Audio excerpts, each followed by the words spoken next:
Shri Vivek Gupta. Deputy chairman sir, आपका बहुत बहुत धन्यवाद कि आज आपने मौका दिया इस बिल पे बोलने के लिए। सर, मैं थोड़ा सा समय लूंगा, आपका इंडल्जेंस चाहूंगा कि आज इस बिल पर हम लोग क्यों बोल रहे हैं, ऐसी क्या समस्या है जो हम लोग एड्रेस करना चाह रहे हैं। सर, 76,300 केस पेंडिंग पड़े हुए हैं 2016 तक। करीब करीब 2 लाख करोड़ का कर्ज बैंकों का फंसा हुआ है अलग अलग कोर्ट्स में। और बड़े कॉर्पोरेट्स जो होते हैं, जिनको बड़े कॉर्पोरेट्स में नाम सुनता रहता हूं, वो मतलब उनके एक एक केस में 500-500 हियरिंग होती है, वो उसके कारण पूरा प्रोसेस डिले होता है।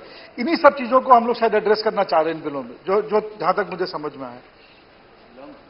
और इसके अलावा सर, जैसा कि अरुण जी ने हमारे माननीय वित्त मंत्री जी ने कहा था पिछले सेशन में, जब इंसॉल्वेंसी एक्ट पास हुआ था, कि ये चारों एक्ट आएंगे, enabling and continuous legislation.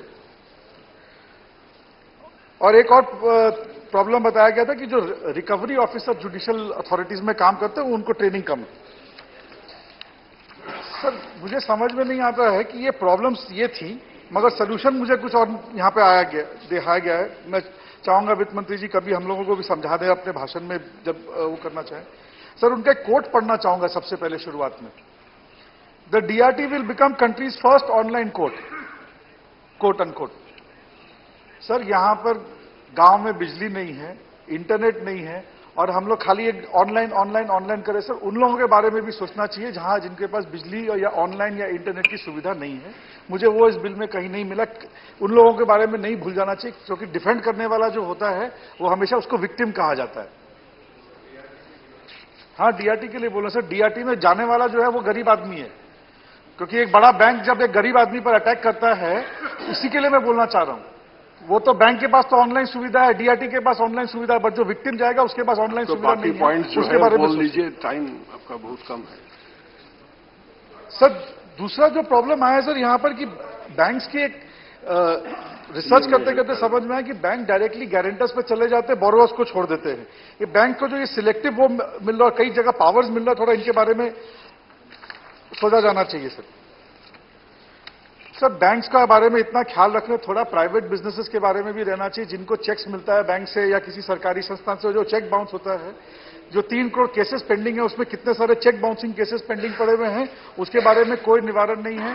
Finance minister जी ने कहा था इंसॉल्वेंसी कोड के टाइम एक्ट जब पास हुआ था, उस समय उन्होंने कहा था कि भाई ये चेक बाउंसिंग और नेगोशिएबल इंस्ट्रूमेंट्स एक्ट में भी अमेंडमेंट लाएंगे, ताकि लोगों को राहत मिल सके। जो चेक बाउंसिंग केस है वो भी नहीं आया। सर, ये पढ़ते पढ़ते सर ये समझ में आया कि एआरसी, एसेट रिकंस्ट्रक्शन कंपनी के लिए बहुत जगह इस बिल को एड्रेस किया गया है। ये सर कोई कोइंसिडेंस है कि जैसे उनमें एफडीआई 100% किया गया है, जो भी उनकी मांगे उसको इस बिल में वो कर दिया गया। करिए सर, एआरसी जरूरी है, देश में प्रगति होनी चाहिए, हम उसके खिलाफ नहीं है।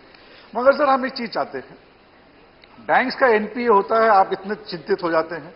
हमारी सारी स्टेट गवर्नमेंट्स में इतना डेट का प्रॉब्लम हो रखा है, थोड़ा उनके बारे में भी सोचिए कि उनका कर्ज कैसे ठीक हो सकता है। हमारे वेस्ट बंगाल गवर्नमेंट जो है 3 लाख करोड़ के कर्ज से गुजर रहा है। थोड़ा सा उसके बारे में आप लोग अगर ध्यान दें, जितना आप बैंक्स के बारे में चिंता कर रहे हैं, बैंक्स का हल्का सा एनपी होता है, आप तुरंत उसको रिकैपिटलाइज करने दे देते हैं, 4-4 बिल मॉडिफाई करने ले आते हैं। थोड़ा सा हमारे स्टेट गवर्नमेंट्स के बारे में भी सोचिए। क्या स्टेट गवर्नमेंट्स आपकी नहीं है? बैंक्स तो प्रॉफिट और पैसा कमाने के लिए काम कर रही है। उन्होंने पैसा कमाने के लिए लोन दिया था, ब्याज कमाने के लिए, इसलिए उनको ये घाटा हुआ। स्टेट्स तो डेवलपमेंट काम कर रही है। स्टेट्स आपका 100% रिलेशन है स्टेट्स के साथ। बैंक में तो फिर भी 50% हिस्सेदारी है, 70% हिस्सेदारी है। स्टेट्स में के साथ तो आपकी 100% कॉन्स्टिट्यूशनल हिस्सेदारी है। मगर जब स्टेट्स को तकलीफ हो रही है, तो आप क्यों नहीं ध्यान देते स्टेट्स के ऊपर में, उनके डेट के ऊपर में? क्यों नहीं उनको थोड़ा सा मदद करते? क्यों नहीं उनको रिकैपिटलाइज करते? क्यों नहीं उनको मदद करते? सर, इसका जवाब मैं आपके माध्यम से वित्त मंत्री से चाहूंगा।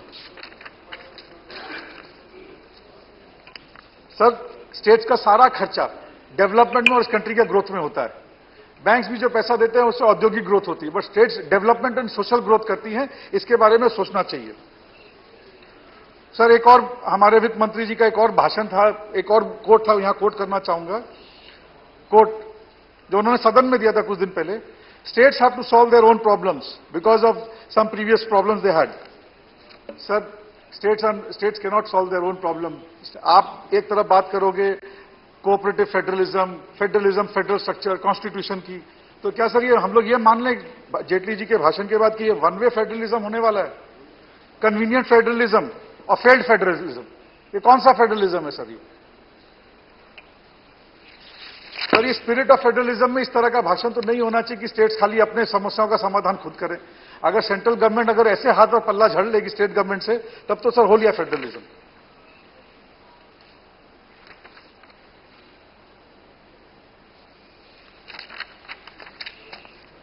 सर इनफैक्ट मुझे तो कभी कभार ये लगता है ये सब नीतियों देखकर कि ये कैमोफ्लेज सेंट्रलिज्म ना हो।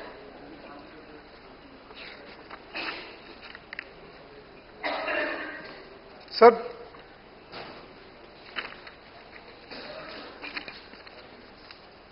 और कोई पॉइंट बचा क्या? सर ये बैंक्स को जो पावर्स दी जा रही हैं, ये डेट रिकवरी ट्रिब्यूनल्स और ये बैंक्स का, हमारे जब बैंक्स के साथ हम लोग डील करते हैं तो एक बैंकिंग ओम्बड्समैन होता है उनके नॉर्मल प्रॉब्लम्स के साथ डील करने के लिए। मुझे लगता है सर डीआरटी का भी एक तो ओम्बड्समैन होना चाहिए जो बैंक के वो करता है, क्योंकि बहुत बार देखा गया है कि बैंक्स अपने रिकॉर्ड्स को ठीक नहीं करते और आगे चल जाते हैं। सर रिसेंटली एक केस आया अभी कलकत्ता में, जहां कलकत्ता में अभी हाईकोर्ट में केस पेंडिंग है, जहां बैंक ने एक प्रॉपर्टी नीलाम के लिए निकाली, उसका इंस्पेक्शन नहीं कराया और उसको नीलाम कर दिया। बाद में पता चला कि पैसा बैंक के पास आया हुआ था। सर इस तरह के मामले और भी हो सकते हैं। इसका सेफगार्ड इस बिल में कहां है ये हमें नहीं मिला। ये आपके माध्यम से वित्त मंत्री जी अगर हमको बताएं तो हमें बहुत बहुत खुशी होगी। सर कुछ सुझाव हैं कि डीआरटीज बढ़ाए जाएं, एपीलेट ट्रिब्यूनल्स बढ़ाए जाएं, उनमें जो वैकेंसीज हैं उनको आप भरिए और इनकी पहले प्रॉपर ट्रेनिंग कराइए। और सर किसी तरह जो कर्ज लेने वाला है, कर्ज देने वाला नहीं, सर वन मिनट ओके। जो कर्ज लेने वाला है उसके बारे में भी सोचिए, उसको भी विचार विमर्श के लिए बुलाइए, उसकी भी जेन्युइन तकलीफें हैं, उनको सब ऑन बोर्ड लेके ये काम करिए। Thank you sir.